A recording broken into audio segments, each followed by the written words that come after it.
This year's harvest, once ripe with potential profit, is full of disappointment.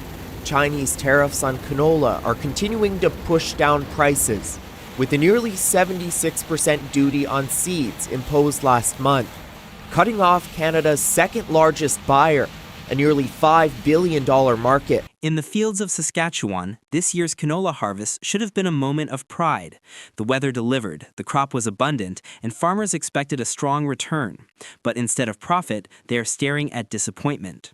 Just as the combines rolled, Beijing slammed the door with a punishing 76% tariff on Canadian canola seeds, cutting off a $5 billion market overnight. What should have been a season of celebration turned into a season of anxiety. This collapse is not an act of nature. It is the direct result of Ottawa's failed strategy, and farmers are the ones left exposed. On paper, canola prices remain historically high, but those numbers don't matter when costs are soaring and markets are blocked. Farmers admit the tariffs are the difference between profit, break-even, or outright loss. The balance sheet has been flipped upside down. Fuel, fertilizer, and machinery costs are up while access to China is gone. The crop that once paid the bills is now barely covering expenses. Across the prairies, many are already considering walking away from canola next spring, switching to cheaper alternatives just to keep their farms alive. Instead of pressuring Beijing, the policy has backfired, punishing Canadian producers and eroding one of the country's most vital export industries. This isn't just about numbers, it's about survival. Farm families who once relied on canola for stability now face sleepless nights, calculating how long they can hold on before the bank comes calling. When a harvest turns from profit to debt in the blink of an eye, the sense of betrayal is overwhelming. Ottawa promised protection but delivered exposure. And every farmer knows that once confidence in a crop is lost, it takes years, not months, to win it back. Ottawa is offering financial relief, interest-free loans of up to $500,000. But industry groups say those measures fall short. And what has Ottawa offered in return? A lifeline that looks more like a mirage. Interest-free loans of up to $500,000. But loans do not replace lost markets. Loans do not create demand. Industry groups are already warning this is nowhere near enough. The bins are full, but the buyers are gone. If this thing drags out, farmers are going to need to be supported somehow to get them through this, one expert warned. Meanwhile, Ottawa falls back on vague promises to work with the industry and find solutions later. Farmers need action today, not words tomorrow. Carney's government looks slow, weak, and completely detached from the crisis on the ground. Each time a crisis hits, steel, lumber, or agriculture, Ottawa offers only short-term loans and tired talking points. No strategy, no real diplomacy, just bureaucracy while rural communities take the hit. This canola crisis is more than just a tough season. It is a flashing red light for Canada's entire trade strategy. By trying to confront both Washington and Beijing at the same time, Ottawa has left itself cornered, without leverage and without allies. Farmers are paying the immediate price: unsold crops, collapsing margins, and futures in doubt. But the warning is larger. Today it is canola. Tomorrow it could be wheat, beef, or lumber. Carney promised resilience and diversification. What Canadians see instead is a policy that backfires, a government that reacts too slowly, and a future where the next blow may be even worse. Unless Ottawa resets its trade approach, the fallout will spread. Export confidence will fade, investment will stall, and more sectors will suffer. Farmers may be the first casualties, but they won't be the last. Without real leadership, every bumper harvest risks becoming another bitter loss. New numbers from Statistics Canada show return trips from the U.S. in May dropped 32% compared to last year. With the weak dollar and economic uncertainty, flying is increasingly becoming a luxury, with Canadian trips overseas down nearly 23%. And Americans aren't coming here as often either, with their visits down for a fourth month in a row. It began with a stunning rejection. Nearly 100% of Air Canada's flight attendants voted against a wage deal negotiated by their own union. Such overwhelming defiance is rare, but it exposes something deeper.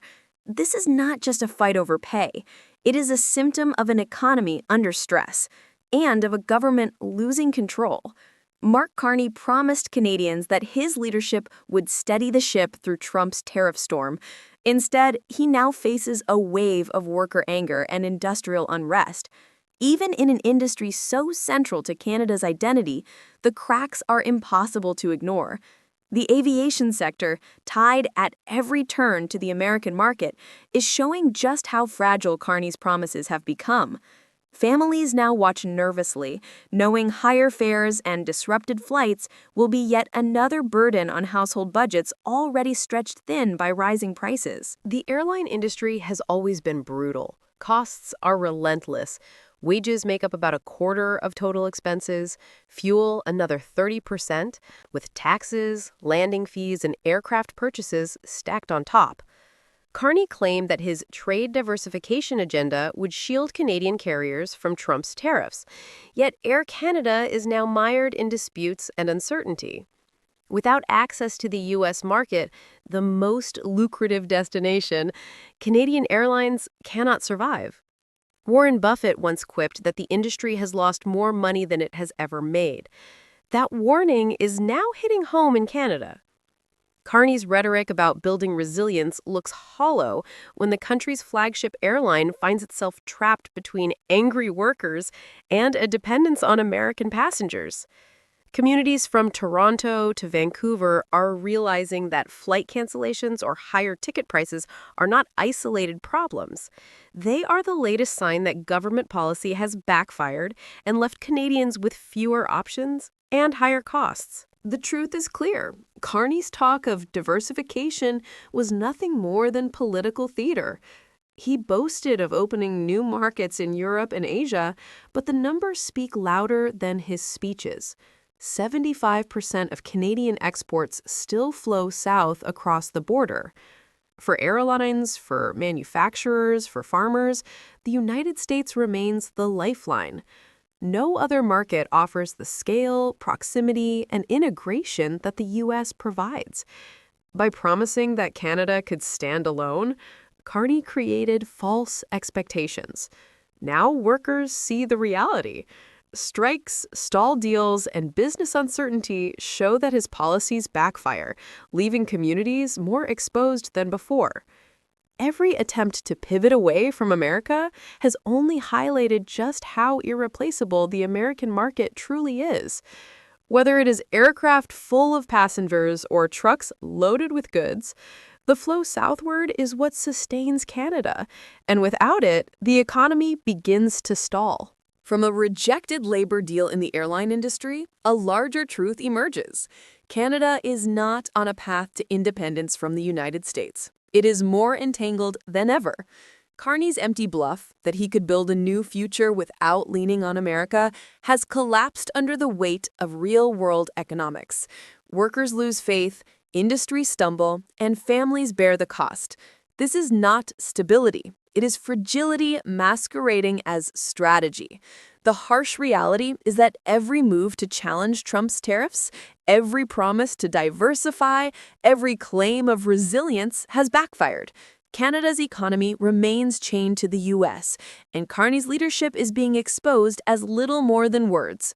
For Canadians, the turbulence is just beginning, and the storm ahead may prove far rougher than anything seen so far.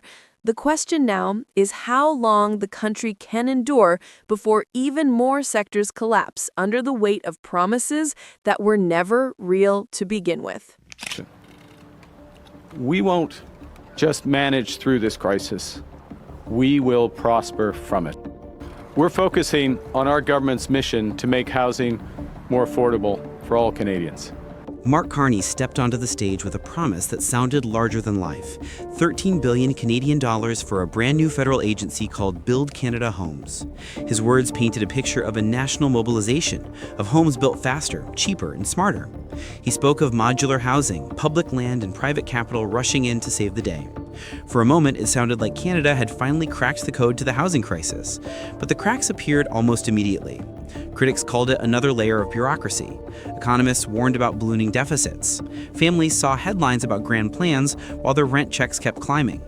Carney sold ambition, but what he delivered was uncertainty. Instead of stability, Canadians got the uneasy feeling that Ottawa had bet the future on another experiment. The timing could not be worse. On the other side of the border, Donald Trump doubled down on tariffs, keeping Canada's softwood lumber under punishing duties. American builders complained that tariffs raised costs, but Carney looked at the same landscape and believed it could be turned into Canada's advantage. He pushed a Buy Canadian strategy, tying Build Canada homes to domestic steel, lumber, and aluminum. The theory was simple. If the U.S. raised barriers, Canada would build inward. The reality was harsh. Canadian mills still faced disrupted exports, fluctuating prices, and shortages in everything from prefab windows to engineered timber. Instead of lowering costs, Carney's policy left Canadian projects vulnerable to the same inflationary pressures haunting American builders. Worse still, his promise of turning tariffs into leverage sounded bold in speeches, but fell flat in practice, leaving industries skeptical and households bracing for disappointment. The promise of affordability rang hollow. In Toronto and Vancouver, saving for a down payment still takes years longer than before. Across the country, nearly half of households spend more than 30% of their income on housing. Many stretch to 40 or even 50%. Carney claimed his program would double construction speed and flood the market with new supply, yet permits remain clogged, local opposition slows projects, and the cost of borrowing squeezes developers before a shovel hits the ground. For young Canadians, Build Canada Homes is just another headline, not a home they can move into. For renters, the Canada Rental Protection Fund sounds impressive, but it cannot offset the rising tide of rent hikes. Small landlords face confusion, builders see little clarity, and tenants watch as the gap between promise and reality grows wider. What was billed as a lifeline feels more like a mirage. Families remain locked out, waiting for results that never arrive. Two countries, two strategies, and neither without pain. Trump wields tariffs as a blunt instrument, forcing allies and rivals alike to bend under pressure. Carney counters with massive public spending and a new agency designed to command the housing sector. Yet the contrast is stark. America's tariffs raise costs, but also serve as bargaining chips in global trade. Canada's Build Canada Homes raises expectations, raises deficits, and risks proving that government promises cannot outpace market reality. If Carney fails to deliver fast, his policy will not just be remembered as expensive, it will be remembered as the moment Canadians realized that their government had no real plan. The backfire is already visible: higher costs, deeper frustration, and a political gamble that could define Carney's tenure. And the warning is clear. For Canadians waiting for affordable homes, the worst may still be ahead. We're starting to see the impact of U.S. President Donald Trump's tariffs as they begin to hit the Canadian economy. The unemployment rate in August ticked up to 7.1%. That's the highest level in 4 years. The Canadian economy shrank by 1.6% in the second quarter of the year. And during that same period, Canada's productivity dropped by 1%, the biggest plunge in 3 years. The warning signs are impossible to ignore. Trump's tariffs are hammering Canada, and the damage is spilling into every corner of the economy.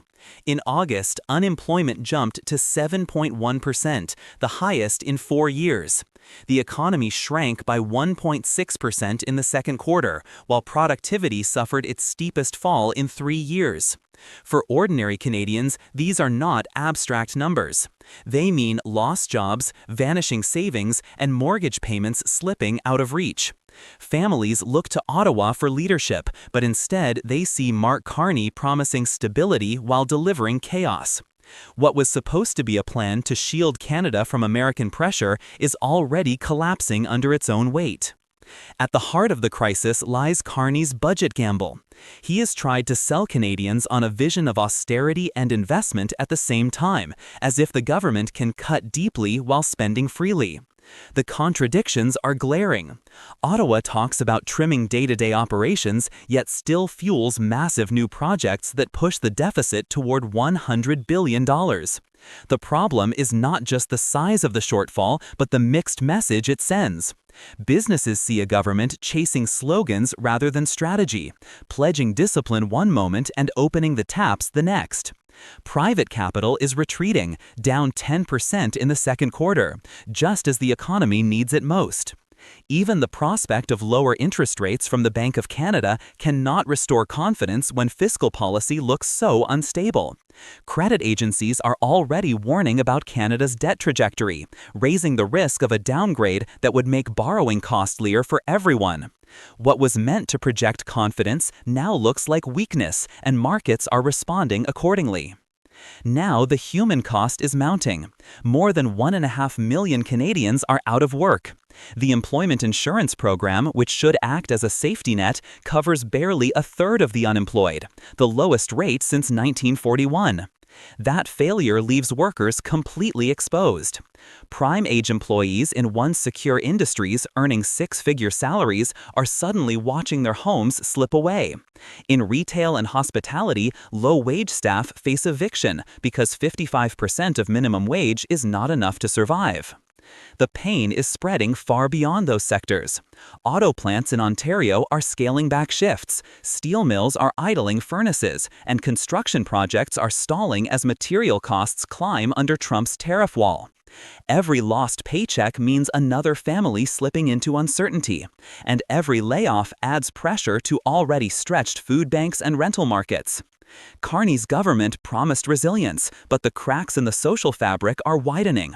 By failing to strengthen EI, by refusing to prepare for a recession, Ottawa has allowed this crisis to snowball. Instead of cushioning the blow, Carney's policies are amplifying it, turning what could have been a slowdown into a spiral of insecurity. Through it all, Canada's dependence on the United States has only grown clearer. The only lifeline left is CUSMA, keeping trade channels open and investment flowing. But even that is fragile, hanging on the goodwill of a president who has shown no hesitation to rewrite the rules. Trump can reopen the deal at any time, and Carney has no strategy to prevent it. Investors know it. That is why private capital is fleeing, leaving Canada with fewer options and less leverage. The reality is stark. Carney is not guiding Canada through the storm. He is being tossed around by it. Trump dictates the terms, and Ottawa scrambles after every move. Canadians pay the price, with higher unemployment, weaker growth, and a future clouded by doubt. And unless something changes, the worst may still be ahead. Prime Minister Mark Carney has already pledged billions of dollars in new spending. That deficit is expected to be bigger than last year's, which was almost $62 billion. So a trivia question. Can the Prime Minister tell us, has there ever been a Prime Minister who has successfully doubled the deficit without even introducing a budget? The warning signs could not be clearer. Mark Carney is preparing to deliver his first federal budget, and already he admits it will be drenched in red ink. Last year's deficit was $62 billion, and this year will be even larger. Before Canadians have seen a single benefit from his promises, they are staring at a debt crisis that is only growing worse. Carney has pledged billions for housing, billions for defense, and more for so-called tariff relief. Yet he has not explained how any of this will be paid for. Instead of offering stability in the face of Donald Trump's tariff wall, the Prime Minister is pushing Canada deeper into fiscal chaos. Families struggling with rising costs look to Ottawa for clarity, but all they see is a government that spends first and explains later. The contradictions at the heart of Carney's plan are impossible to ignore. He has ordered every minister to find ambitious savings, demanding that departments trim the fat and show restraint. But at the very same time, he is throwing around commitments that expand the deficit to historic levels. This is not a strategy, it is a collision course. Canadians are right to ask, where exactly will the cuts come from? Which services will be slashed? And how does any of this square with the flood of new spending? Instead of relief, families now face the threat of a double burden. Trump's tariffs drive up the price of everything from groceries to construction materials, while Carney's reckless deficit adds long-term costs that will haunt the next generation. The sense of unfairness grows sharper by the day as citizens wonder why they must sacrifice more while Ottawa avoids hard answers. Far from showing control, the government looks divided and confused, leaving ordinary people exposed. Trump's tariff shock should have been the moment for Canada to show resilience, but under Carney's watch, it has become a trap. Entire industries are desperate for immediate support, yet Ottawa delays, distracted by lofty talk of long-term growth. The result is paralysis. Workers in manufacturing towns wait for help that never arrives. Small businesses count their losses as orders dry up. Farmers see higher costs for machinery and fertilizer, while exporters watch foreign markets slip away. And still, the government insists that the same budget can handle both emergency relief and visionary investment. The truth is, it cannot. Instead of balance, Canada risks getting the worst of both worlds. The short-term pain deepens while the long-term promises remain just that. A budget designed to protect Canada from outside pressure now threatens to backfire, turning into another source of instability. The weakness shows not only in numbers, but in politics. In the House of Commons, Carney faced Pierre Poilievre for the first time since the election. The contrast was stark. Poilievre delivered sharp, confident attacks. Carney stumbled through short answers, failing to explain what his government has actually achieved in 6 months. Even more damaging, speculation is now swirling that the budget itself will be delayed from October into November. Every delay chips away at credibility, reinforcing the sense that the government is improvising rather than leading. Canadians are left with uncertainty on all fronts: jobs, growth, debt, and leadership. Carney promised to shield Canada from Trump's tariffs. Instead, he has exposed Canada to a new crisis of his own making. His first budget is not a show of strength. It is the clearest sign yet that his policies are backfiring, and the worst may still be ahead.